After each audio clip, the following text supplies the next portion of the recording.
નમસ્કાર મિત્રો, સ્વાગત છે બધા મિત્રોનો અમારી યુટ્યુબ ચેનલમાં। હું છું આપનો મિત્ર ભાવિક વઘાસિયા। તો મિત્રો, ખાસ કરીને આ વિડીયોના માધ્યમથી આપણે વાત કરવાની છે હાલની સક્રિય સિસ્ટમોની સ્થિતિ શું છે,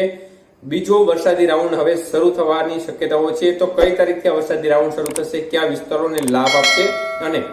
ખાસ કરીને આવનારી 24 કલાકમાં હજી પણ કયા વિસ્તારમાં મધ્યમથી ભારે વરસાદ પડશે, સંપૂર્ણ માહિતી જોશું તે પહેલા જે પણ મિત્રો નવા છે તે ચેનલને સબસ્ક્રાઇબ કરી દેજો। તો મિત્રો, ફટાફટ હાલની સક્રિય સિસ્ટમોની સ્થિતિ જોઈ લે તો ચોમાસુ ધરી છે તે રાજસ્થાનના જેસલમેરથી પસાર થઈ રહી અજમેર, કોટા અને ડિપ્રેશનના સેન્ટર થઈ અને ગોપાલપુરના ભાગો પરથી થઈને બંગાળની ખાડીના ભાગો સુધી જઈ રહી છે। તો એક સાયક્લોનિક સર્ક્યુલેશન સિસ્ટમ અરબી સમુદ્ર અને લાગુ સૌરાષ્ટ્રના કાંઠા નજીક જોવા મળી રહ્યો છે, જ્યારે ઓફશોર ટ્રફ દક્ષિણ ગુજરાતથી કેરાલા સુધી જોવા મળી રહ્યો છે અને બંગાળની ખાડીમાં જે લો પ્રેશર સિસ્ટમ ગઈકાલે સવારે હતી તે બપોર બાદ ડિપ્રેશનમાં ફેરવાઈ હતી અને આ સિસ્ટમ ડિપ્રેશન સિસ્ટમ છે તે ઓડિશાના કાંઠા નજીક એટલે કે હવે જમીની ભાગો પર બંગાળની ખાડીમાંથી આવી ગઈ છે અને પ્રતિ કલાક 7 કિલોમીટરની ઝડપે આગળ વધી રહી છે અને ખાસ કરીને પશ્ચિમ ઉત્તર પશ્ચિમ દિશા તરફ આગળ વધી રહી છે। તો આ સિસ્ટમ છે તેના પરિબળોના હિસાબે ફરી એકવાર ગુજરાતમાં વરસાદનો ધમાકેદાર રાઉન્ડ આવવાની શક્યતાઓ છે, જે વિશેની આ વિડીયોમાં આપણે વાત કરીશું। તો આ થઈ સક્રિય સિસ્ટમોની સ્થિતિ। તો હવે ફટાફટ આપણે વાત કરીએ કે આવનારી 24 કલાકમાં કયા કયા વિસ્તારમાં વરસાદની સંભાવના છે। તો મિત્રો, આવનારી 24 કલાક ખૂબ જ મહત્વપૂર્ણ રહેવાની છે હજી પણ, કારણ કે સિસ્ટમ છે તે અરબી સમુદ્રના કાંઠા નજીક જોવા મળી રહી છે, એને આગળ જવું ગમતું નથી તે પ્રકારનો માહોલ જોવા મળી રહ્યો છે। તો મિત્રો, આપણે ગઈકાલે આગાહીમાં જે વિસ્તારો જણાવ્યા હતા, ગીર સોમનાથથી લઈને દ્વારકા, પટો, જામનગર જિલ્લાના ભાગો સુધી અને જે કચ્છના વિસ્તારો જણાવ્યા હતા તે તમામ સેન્ટરોમાં મધ્યમથી ભારે વરસાદ પડ્યો હતો, ત્યારે આવનારી 24 કલાકમાં હજી પણ ગીર સોમનાથ જિલ્લાના વિસ્તારો છે, જુનાગઢ, પોરબંદર, દ્વારકા, જામનગરના અમુક ભાગો, રાજકોટ જિલ્લાના અમુક ભાગો અને કચ્છના વિસ્તારો છે, જેમાં ખાસ કરીને માંડવી, ભુજ, નલિયા, ગાંધીધામ, અંજાર આ બધા વિસ્તારોમાં હજી પણ આવનારી 24 કલાકમાં મધ્યમથી ભારે વરસાદ અનેક સેન્ટરોમાં જોવા મળી શકે છે, જ્યારે દક્ષિણ ગુજરાતના ભાગોમાં પણ વરસાદની ગતિવિધિમાં થોડો વધારો જોવાની સંભાવના છે આજે, અને ખાસ કરીને તાપી, નર્મદા આજુબાજુ અને ભરૂચથી લઈ અને દમણ દાદરા નગર હવેલી વચ્ચેના પટ્ટામાં પણ આજે છૂટાછવાયા હળવા મધ્યમ ઝાપટાથી હળવા વરસાદની સંભાવના રહે, જ્યારે ખાસ કરીને જે સૌરાષ્ટ્રના બાકીના ભાગો છે તેમાં છૂટો છવાયો વરસાદી માહોલ જોવા મળે અને જો થોડું ઉપર ચાલે સિસ્ટમ તો આના પરિણામે વરસાદના વિસ્તારો થોડા આગળ ઉપર તરફ શિફ્ટ થાય અને અમરેલી, ભાવનગર આજુબાજુ પણ લાભ મળી શકે છે, રાજકોટ જિલ્લાના ઉપર સુધી ભાગ મળી શકે છે, લાભ મળી શકે છે।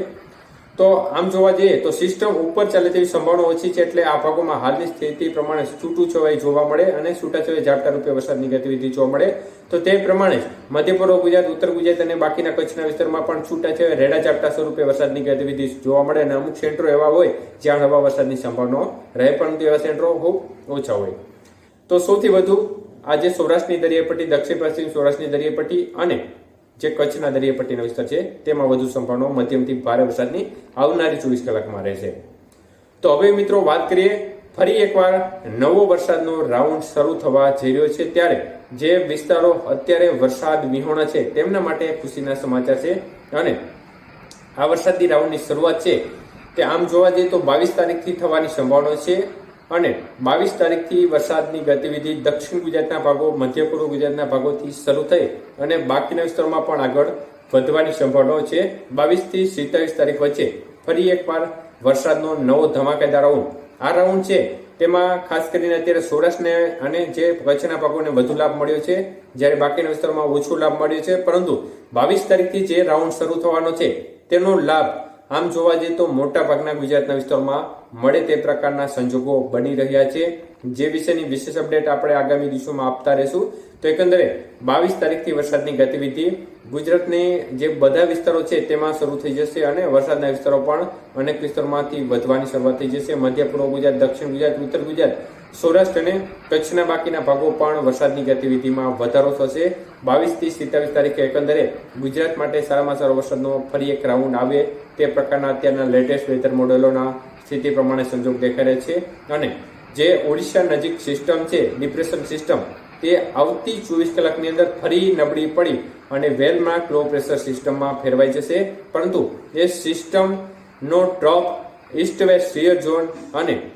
આનુષંગિક યુએસી વિવિધ પરિબળોના અસર હેઠળ ફરી એક નવો વરસાદનો રાઉન્ડ જોવા મળે। તો આપણે અગાઉ કહ્યું તેમ જુલાઈ મહિનાના એન્ડ સુધી વરસાદની ગતિવિધિ સતત યથાવત રહેશે તે પ્રકારના વેધર મોડેલોના ચાર્ટ જોવા મળી રહ્યા છે. અને આપણે આ રાઉન્ડમાં કહ્યું હતું કે દરિયાઈ પટ્ટીના જે જિલ્લાઓ છે તેમાં રીતસરનું મેઘતાંડવ જોવા મળે, જેમાં દક્ષિણ ગુજરાતના ભાગો અને સૌરાષ્ટ્રના ભાગોમાં જણાવ્યું હતું. અને તે પ્રમાણે જ 15 થી 20 અને અમુક સેન્ટરોમાં એનાથી પણ 25 ઇંચ સુધીના વરસાદના આંકડા સામે આવ્યા છે. તો એકંદરે આપણે જે પ્રકારની શક્યતા વ્યક્ત કરી હતી તે એકંદરે સાચી પડી. તે પ્રકારનું સ્થિતિ અત્યારે જોવા મળી રહી છે. તો ફરી એક નવો વરસાદનો ધમાકેદાર રાઉન્ડ આવી રહ્યો છે. તેમના માટે વધામણા કરવા બાકીના ગુજરાતના વિસ્તારો છે તે તૈયાર રહે, જે વરસાદ વિહોણા